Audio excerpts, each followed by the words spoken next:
Good afternoon, everyone. We're going to give folks a minute to come in, and then we will go ahead and get started.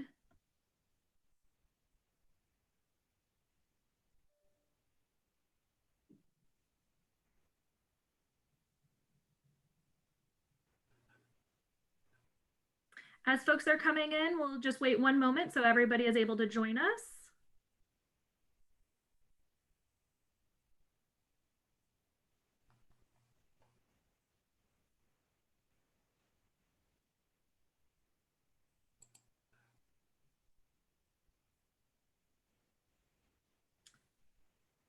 All right, it looks like entry has slowed down just a little bit.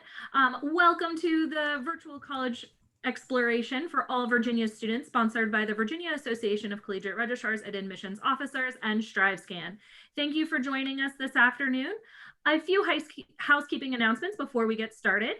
You can use the Q&A button on your screen to type your questions to our presenters at any time during today's presentation. Your camera and microphone are off, so our panelists cannot see or hear you. This is just one of many different sessions that are happening, so be sure to check out the full schedule at strivescan.com/Virginia. This presentation is also being recorded and will be available within about a week at the same website, strivescan.com/Virginia. And with that, I would like to turn it over to our presenters today. Hi there. My name is Yoma Miller, and I am the Associate Director of Admission at Christopher Newport University. We are located in Newport News, Virginia. We are a public liberal arts and science institution with about 5,000 students. Our 5,000 number is very intentional. We would like to keep our classes small, so we offer over 60% of our classes with 19 students or less, and only 3% of courses are taught in the lecture style. What better way to ensure that we keep our learning environment small than to stay at that 5,000 student population? We have a beautiful campus that's about 260 acres total. We're located about 20 minutes from Colonial Williamsburg and about 45 minutes from Virginia Beach. So we're right in between those two areas in the coastal area, in Hampton Roads area of Virginia. We have about 90 different majors, minors, concentrations, and advising tracks. As a traditional liberal arts experience, we do not require that you commit to a major until second semester of your sophomore year, so you have plenty of time to decide on a major. We're NCAA Division III as far as athletics with 24 intercollegiate sports. We have about 225 clubs and organizations. I always like to tell students and their families early on that we are a highly residential campus. You are required to live on our campus your freshman, your sophomore, and your junior year. However, that does exclude students in the local community of Newport News and Hampton. But otherwise, you do have to live on our campus your first 3 years. We typically get about 8,000 applications every year for a freshman class, just slightly over 1,200. And I just want to leave you with some of our application deadlines. Early decision is November 15th. Early action is December 1st. Regular decision is February 1st. We are test optional across the boards this year. We have been test optional for over 10 years, but we always required that students must have maintained at least a 3.5 GPA. But based on the circumstances and the inability of students able to take tests, we are test optional regardless of your GPA. Anyone can apply test optional this year, so we're excited about that. I look forward to chatting with you all today and look forward to some really good questions from everyone. All right, thank you, Yoma. I will jump in right behind you. I appreciate that. Good afternoon, everyone. My name is Takarla Moore. I'm the Senior Admissions Counselor in the Undergraduate Office of Admissions at Old Dominion University. Old Dominion is actually the largest option in the Hampton Roads coastal area. We are one of your public state research institutions. If you're looking to go a little larger and be at a STEM-H research-based institution, ODU would be a prime option. Our campus sits on about 335 acres of land. It is right next to the Norfolk Naval Base, which is the largest naval base in the world, and only about a short 30-minute ride west of the Virginia Beach oceanfront, which is the longest coastal shore on the East Coast and a big tourist attraction. So great location. Our campus has over 98 bachelor's degrees and over 70 plus master's and doctoral options. Most students come to ODU looking for things in the STEM field. We're really big with engineering and sciences, health, business entrepreneurship, and all things technology. So you are definitely in a great place if you're looking for that sort of background. Also, you're going to notice with ODU, we are also residential. We have over 14 residence halls. We are building a 15th hall right now. We do guarantee all first-year freshmen housing first. You are not required to house. You can certainly commute or be online. However, you are guaranteed. So until you say you don't want the space, we're going to make sure you have it. So that is an option as well. You will notice with campus over 300 clubs and organizations. There are over 30 chapters of Greek life and over 18 Division I athletics, if you are thinking about sports. Also, you're going to notice with the campus opportunities for guaranteed internships, cooperatives, practical work experiences, and a multitude of teaching and research positions that you can take from undergraduate level. You don't have to wait until grad school or go away to obtain these opportunities.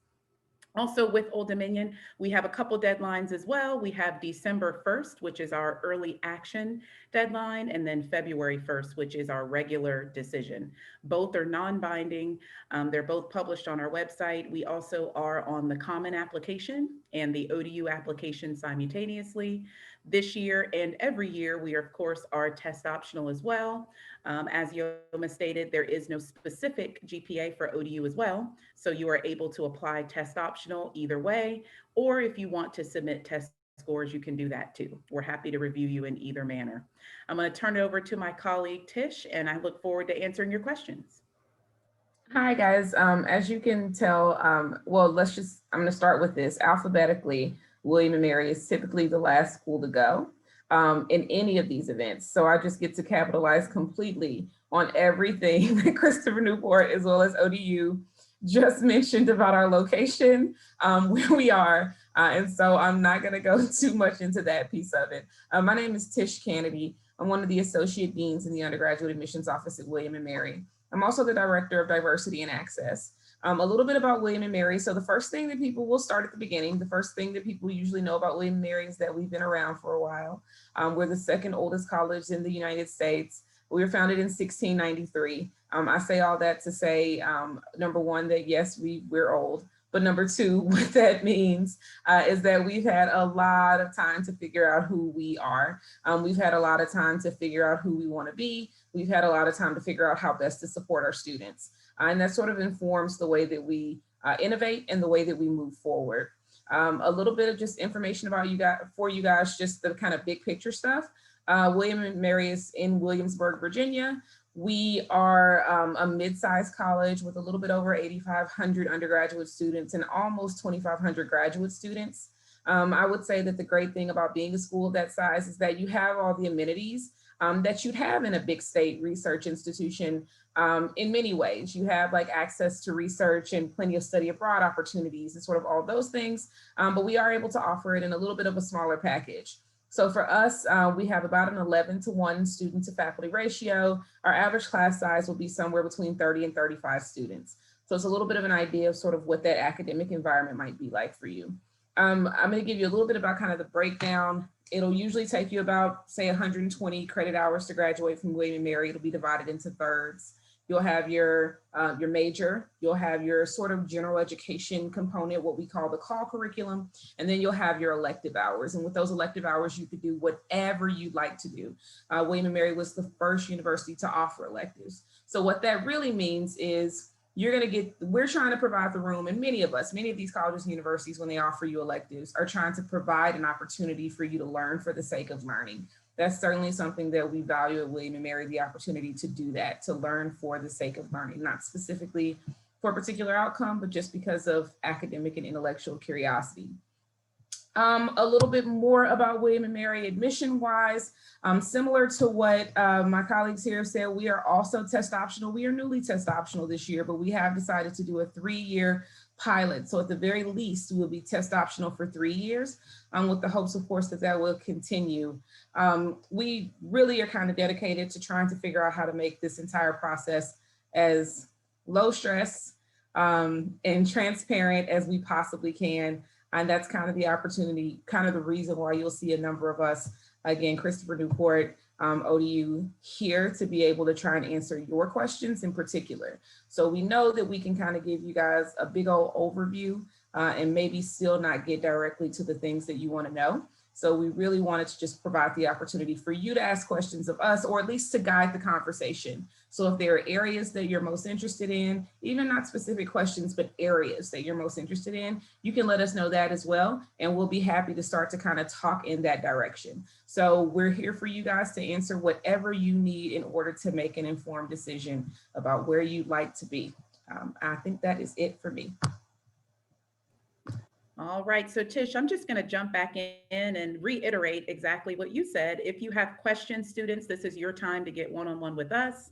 If you are quiet, we will just keep pumping you with information until you ask a question. So make sure you definitely let us know what you want to know.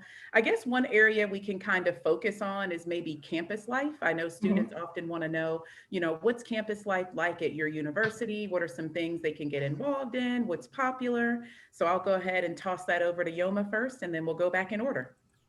Sure. So as far as campus life, as I mentioned earlier, we're a highly residential campus. So, every study shows living and learning together, you are going to be more successful academically and socially. And so with that in mind, there's over 225 clubs and organizations. And I think that really speaks to the culture of the school, the nature of a CNU student. I think that, most students are not bystanders on our campus, and so they want to be involved. About 25% of our students are involved in Greek life. I think that's a solid number. It's large enough that there's a presence on campus. Yes, we have Greek housing, all of those things, but it's still not the end all be all. There's still a community and a niche for every student on campus. And so I think that taking advantage of faith-based organizations, cultural organizations, environment and sustainability organizations, students can find their community within our campus. I also say, hey, if we don't have what you want to do, start your own club or organization. All it takes is you and 9 friends, like-minded friends that want to start an organization together. And that's how we end up with things like the Disney Princess Club and the Chicken Nugget Appreciation Club, because there's at least 10 students that said, you know what, there's a void on our campus. We don't have a Chicken Nugget Appreciation Club and we need it. So I really can't say enough about how you can find your space on our campus in some way, shape, or form. You also have really great chicken nuggets. I've been in probably get Lindsay. I probably had too many chicken nuggets.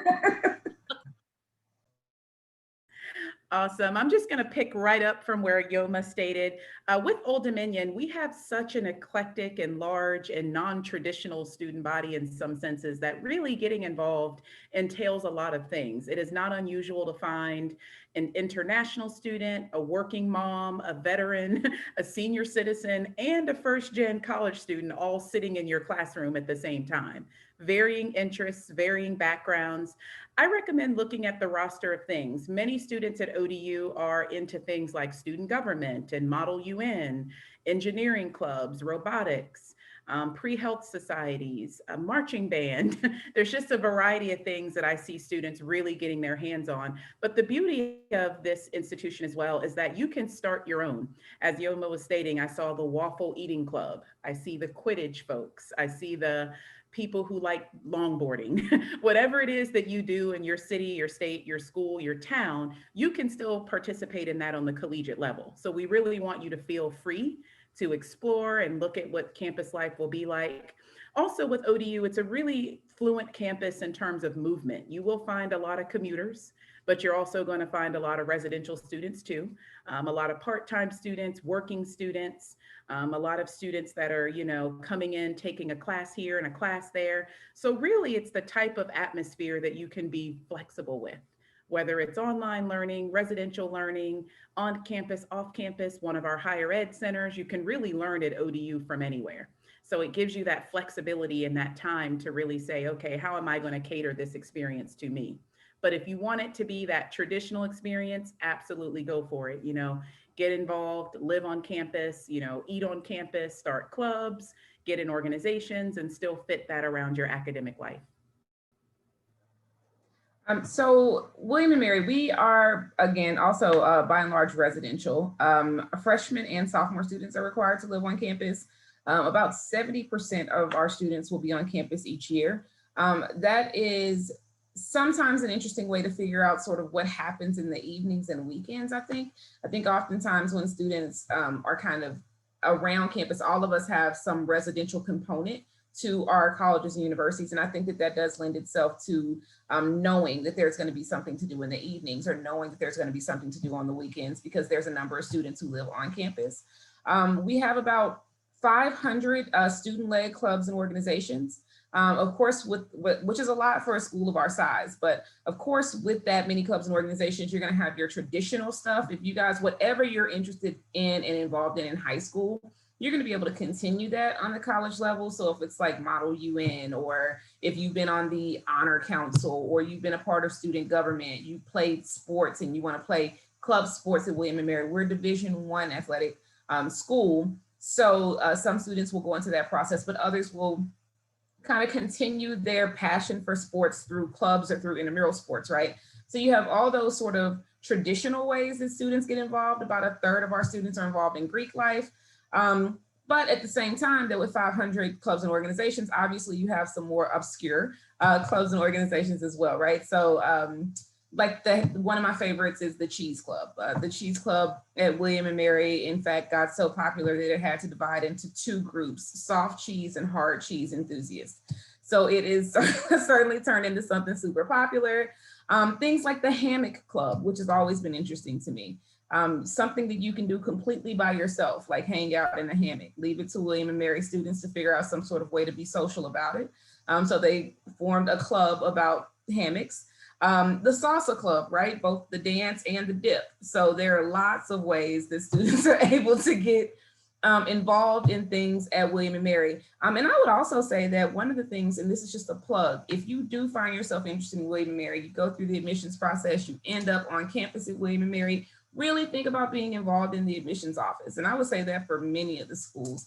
I think that your voices are always important to us, and being able to share those voices with prospective students is also just a great way to kind of impact the future of your school as well. So I would say that while those clubs and organizations are there, I'm going to be selfish and say, please come try out to be tour guides and ambassadors for your schools and things like that too. But kind of way that you think you want to get engaged and be able to do so. All right, and I'm actually going to toss it over to our colleague from Norfolk State. I'm going to let Mr. Ricky Hopkins say a little bit about Norfolk State and a little bit about campus life over there. Welcome, Ricky. Hey, how's everybody doing? Sorry for my delay. Some wires got crossed and the other counselor dropped the ball, but it's all good. NSU, Norfolk State University, located in Norfolk, Virginia, on a 134-acre campus. We are currently the largest populated historical Black college in the state of Virginia. So, you know, we're fairly medium in size. Campus is 134 acres, so we're a nice size with a student population a little under 6,000.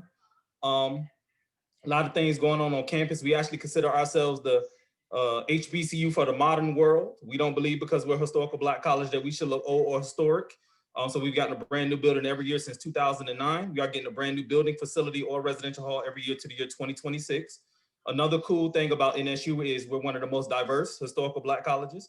We're only 62% African American, and some of the programs in our location, with us being so close to having the largest naval base in the world here in Norfolk, the Norfolk American headquarters for NAO right here in Norfolk, as well as some of our academic programs, we get students from all different backgrounds and different walks of life here.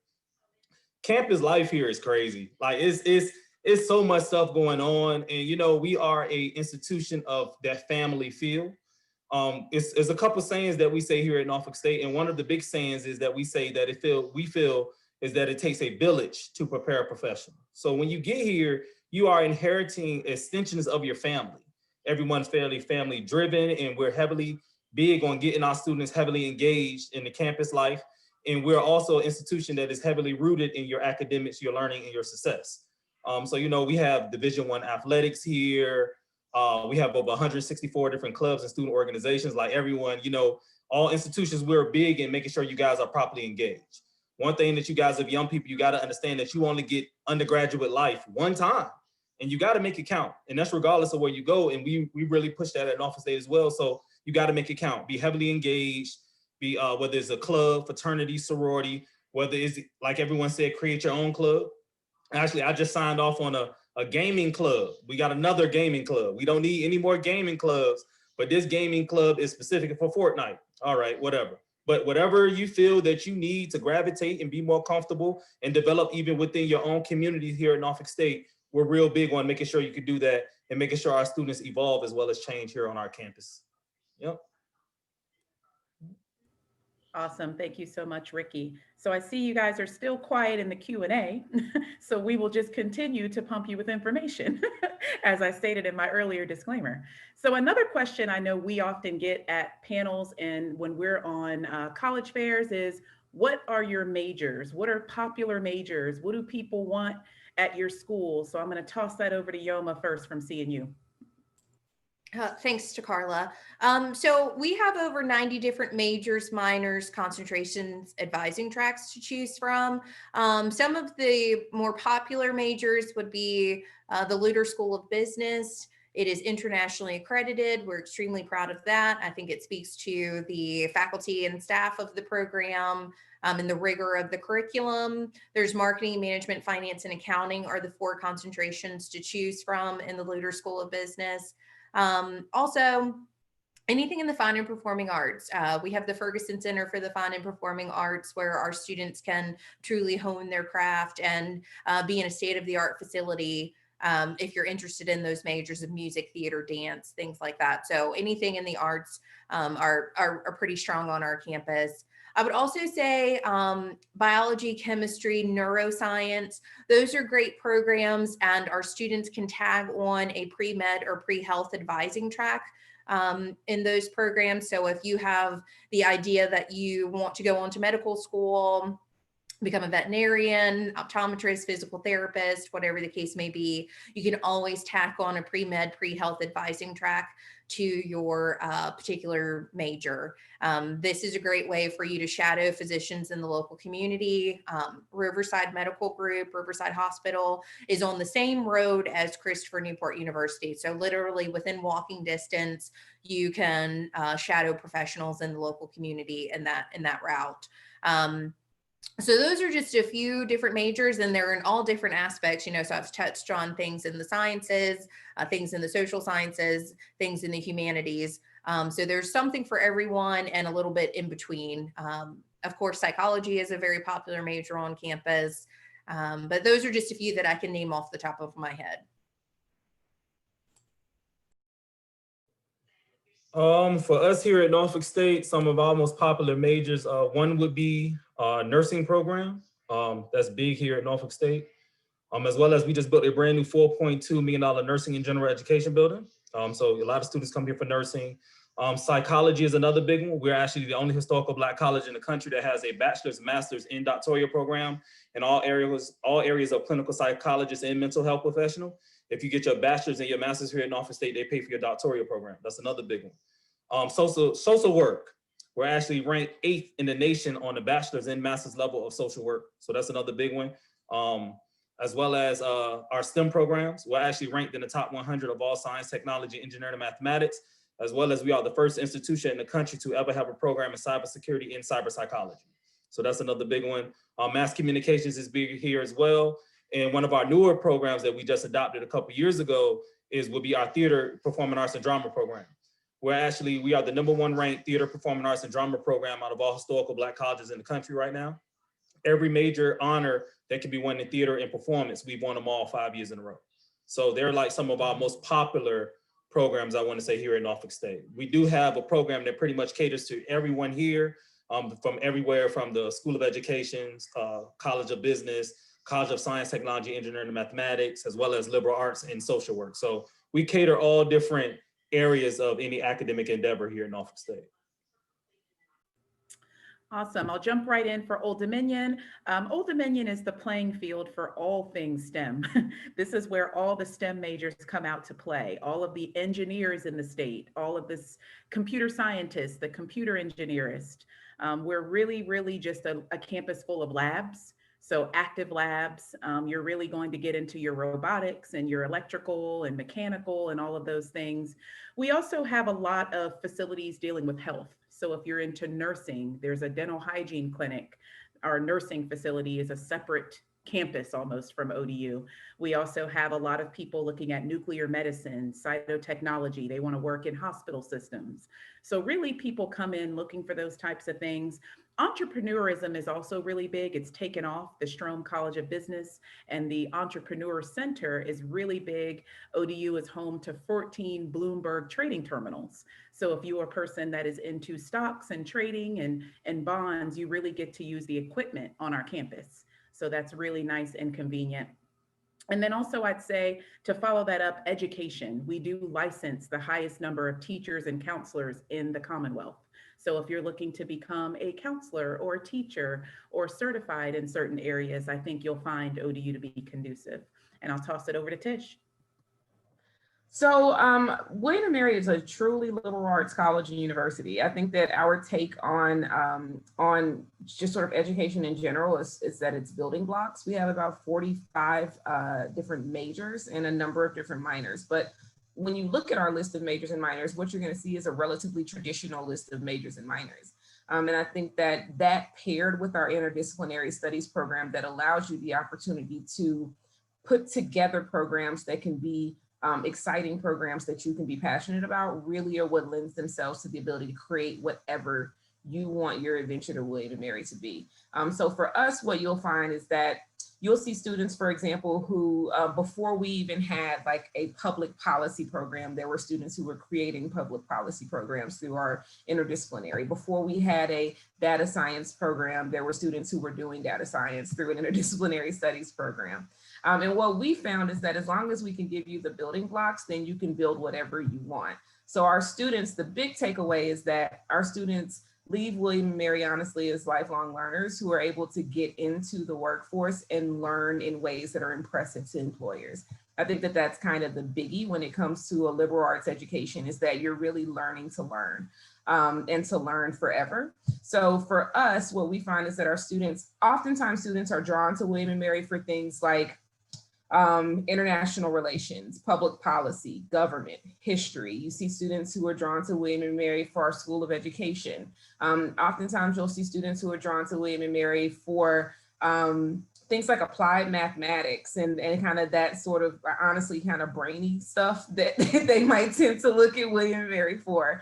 But what you'll find is that our students, once there, honestly just take a pause long enough in those first couple years with the liberal arts program, and many programs will do this. You don't have to declare your major until your sophomore year. We're kind of building in the time for students to try different courses, and our call curriculum forces you into different courses so that you can figure out what you're passionate about before you have to declare, or you can figure out how to build and create that major that you're excited about before you have to declare. So for us, you'll see students who are very interested in cultural studies programs, English and literature and writing, lots of the humanities sort of things are what you'll see students originally drawn to William & Mary for. I think many of us will find that some of your most popular early majors will be things like psychology or biology or those sort of things that many students are interested in when they first come to college. And then as they adjust and figure out where their passion really lies, you might see some changes here and there. But for us, we just know that if we can provide room for you to be flexible, we can teach you how to learn, you'll be able to go into the work environment and do those things that you can be excited about both professionally and personally. Awesome. And it looks like a couple questions into now. Afternoon, thank you. We have a question about outdoor activities. What outdoor activities does your campus offer? Hiking trails, parks, lakes? Does anyone on the panel specialize in outdoor? We have an outdoor OAP that is handled through student rec. I think they take some trips to hiking, camping, canoeing, but I'm not familiar specifically what they do. I have some info to you, Grace. I'll tell if anybody else has anything. I would just say that on our campus, so CNU's campus shares space with the Nolan Trail, which is a 5-mile long trail right there next to our campus. And so that's a great way to get some exercise. You can ride bikes, you can walk, whatever the case may be. Also right next to the Nolan Trail is Lake Maury. So there is a lake and hiking trails right within walking distance of campus. We also have Lionsgate Bridge, which is a beautiful overlook of the James River. The James is just 4 blocks from our campus, and at our location is 5 miles wide. So private beaches, areas to fish, you know, whatever the case might be. So all of that's within walking distance of our campus, and is extremely popular with our students, faculty, staff, and locals like myself who I was raised here in Newport News, so I'm a little biased about those things.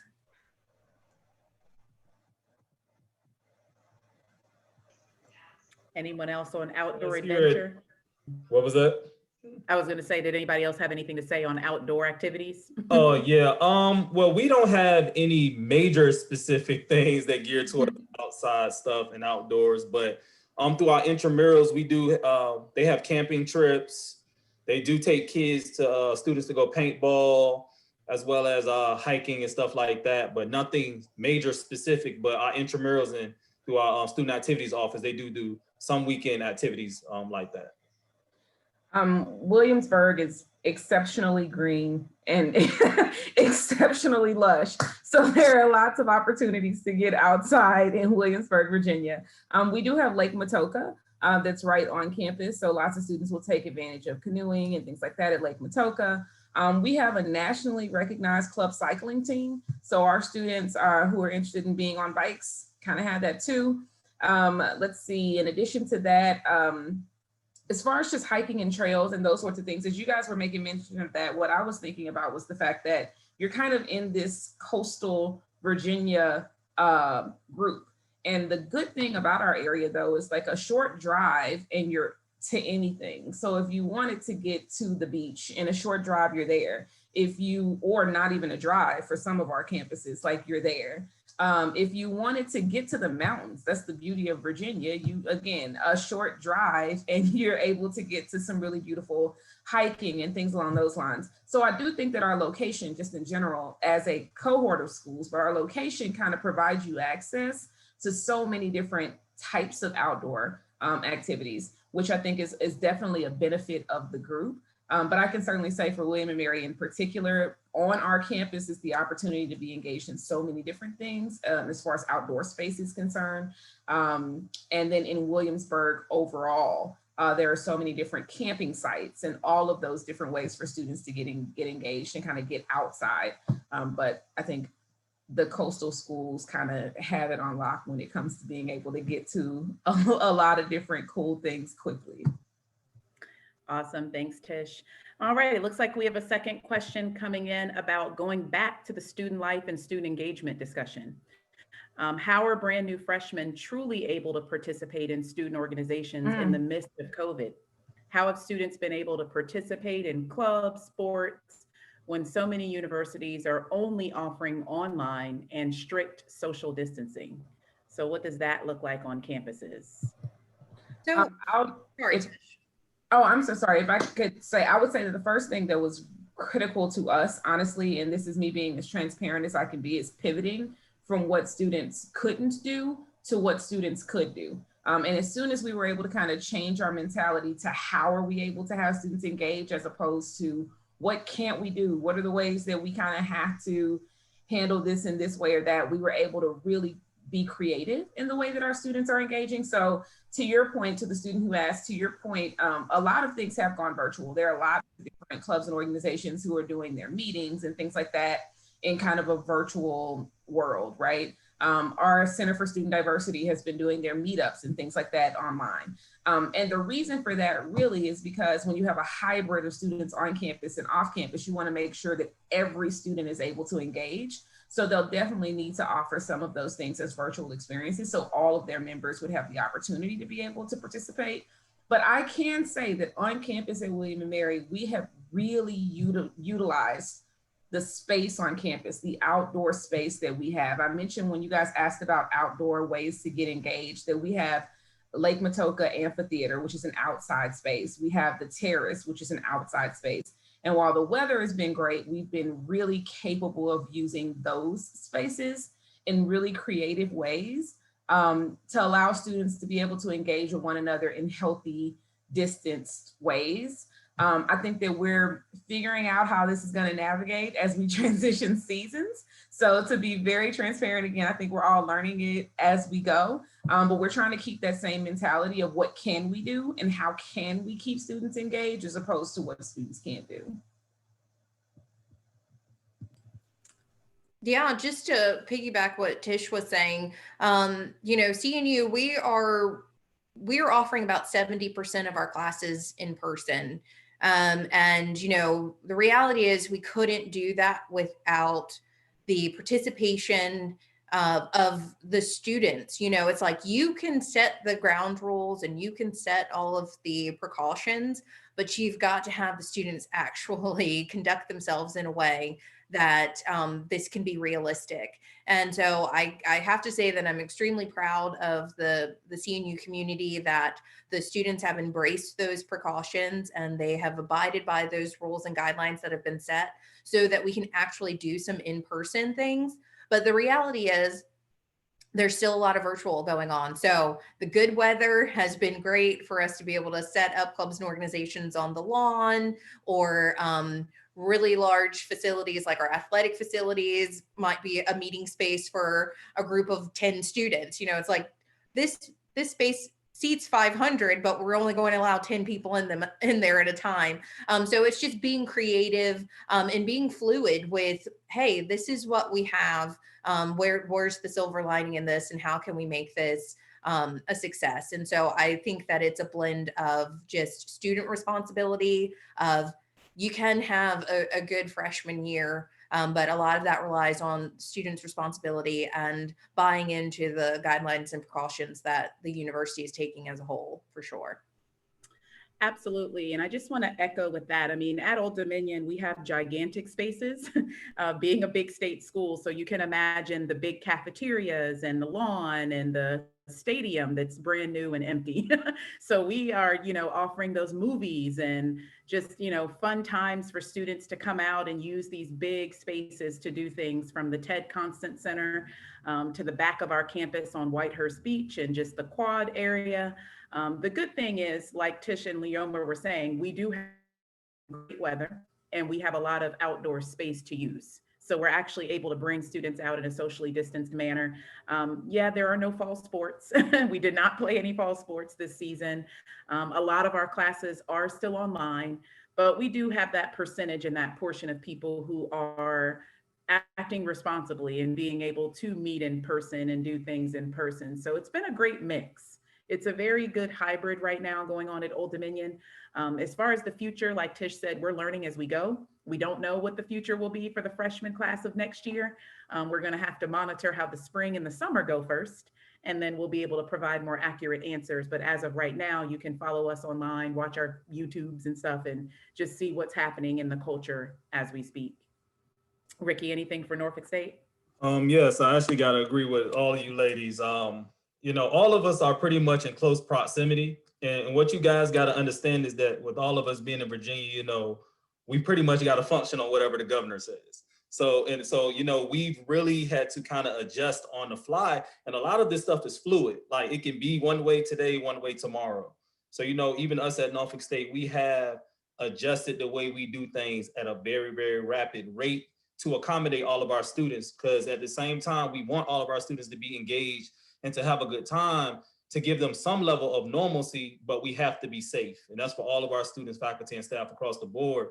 So, you know, we've had a lot of virtual events. It's just going to be like that for a while.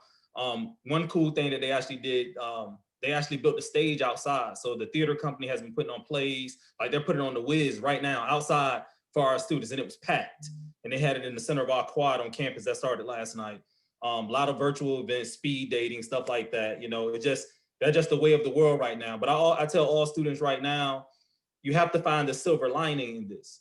For the freshmen that are on these campuses right now, honestly, the pandemic could have been the best thing for you, because it's like an academic semester. A lot of freshmen struggle with that transition and development to a college setting. So now with the world kind of being on hold, as well as your first semester being a little different, you can definitely focus more on the academic side, because the social will come back. Like, we're bringing fall sports. All of our fall sports have moved to spring. So all of our athletics are opening up in the spring. So now it gives you time to academically focus for the semester, so you guys can get a little more of the social life. But the only way you guys are going to be able to get a good piece of the social life next semester, students had to do their part. They had to social distance. They had to wear their masks. They had to follow all safety precautions that the institution and the state put in place, so that we can open up a little bit in the spring. Awesome. Any last questions? I think we're down to just our last couple of minutes on this webinar, so I wanted to make sure we answered. I don't see any open questions.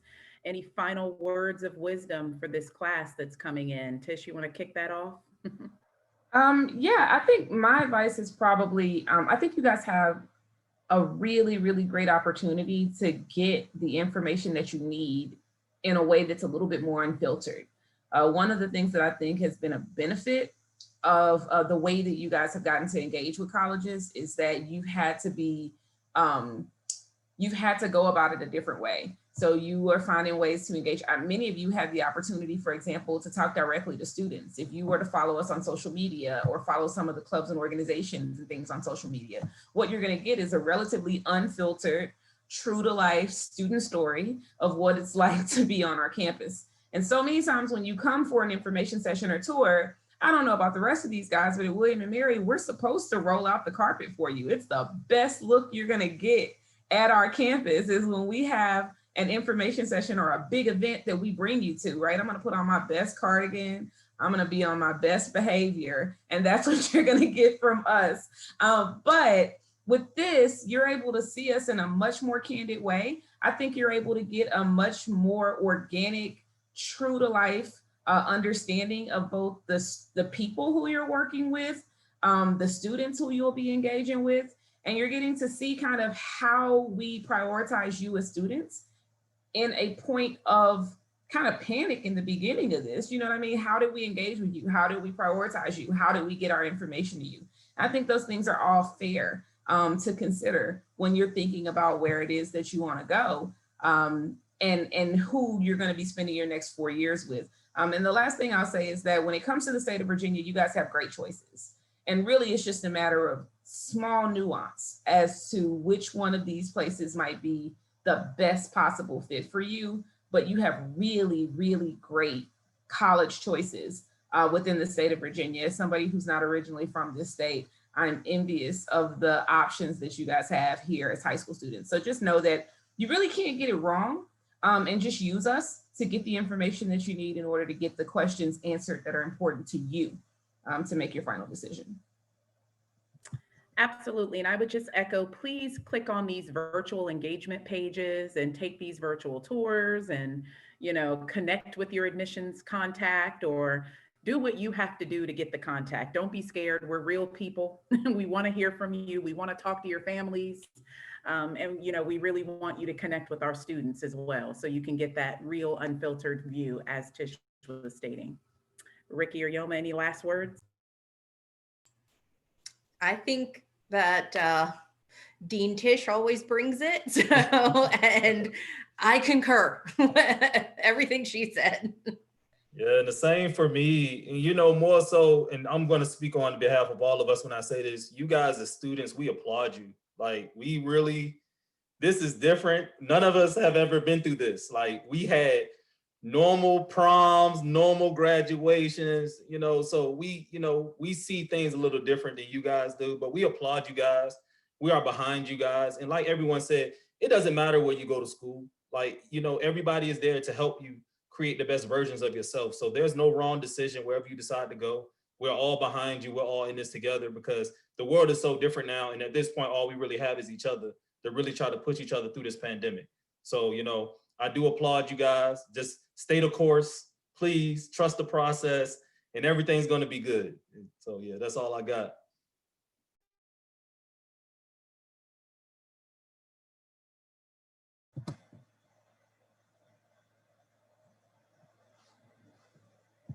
All right, everyone. Thank you so much to our panelists for joining us today.